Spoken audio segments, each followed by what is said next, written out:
அஸ்ஸலாமு அலைக்கும் வரஹ்மத்துல்லாஹி வரகாத்துஹு. பிஸ்மில்லாஹிர் ரஹ்மானிர் ரஹீம். அன்பான சகோதர சகோதரிகளே, எல்லாம் வல்ல அல்லாஹ்வின் நல்லடியார்களே, இன்று நாம் காண இருக்கும் தலைப்பு மாற்று மதத்தினருடன் நட்பு கொள்வோம்.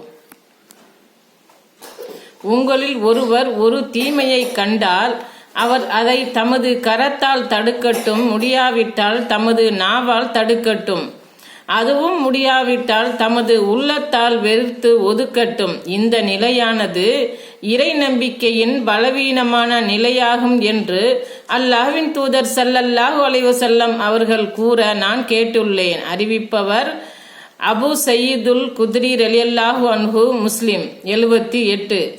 முடிந்தால் கையால் தடுக்க வேண்டும், இதற்கு இயலாவிட்டால் நாவால் தடுக்க வேண்டும், இதற்கும் இயலாவிட்டால் வெறுத்து ஒதுக்க வேண்டும். மூன்றாவதாக கூறப்பட்ட வெறுத்து ஒதுக்குவது என்ற நிலை கூட பலவீனமான நிலை என்று கூறப்படுகிறது.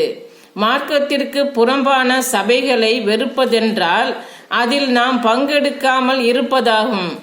அந்த சபைகளில் கலந்து அவற்றுக்கு அங்கீகாரம் கொடுத்துவிட்டு நான் மனதால் வெறுத்து விட்டேன் என்று கூற முடியாது. மாற்று மதத்தவர்கள் நடத்தும் திருமண நிகழ்ச்சிகளில் இணை வைப்பு, மூட நம்பிக்கைகள், இசை போன்ற அனாச்சாரங்கள் நிறைந்திருக்கும். இந்நிகழ்ச்சிகளில் நாம் பங்கெடுத்து விட்டு வந்தால் இத்தீமைகளை நாம் ஆதரித்ததாக ஆகிவிடும். நாமே இவற்றை செய்த குற்றமும் ஏற்படும்.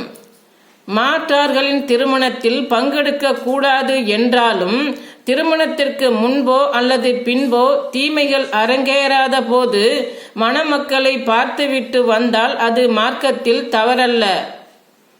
ஆகவே நாம் மாற்று மதத்தவர்களிடம் நடந்து கொள்ள வேண்டிய வழிமுறைகளை தெரிந்து கொண்ட அடிப்படையில் நடப்பவர்களாக அல்லாஹ் நம்மை ஆக்கி அருள் புரிவானாக. ஆமீன். வாஹிர் தஹ்வானா அல்ஹம்துலில்லாஹி ரப்பில் ஆலமீன். அஸ்ஸலாமு அலைக்கும் வரஹ்மத்துல்லாஹி வரகாத்துஹு.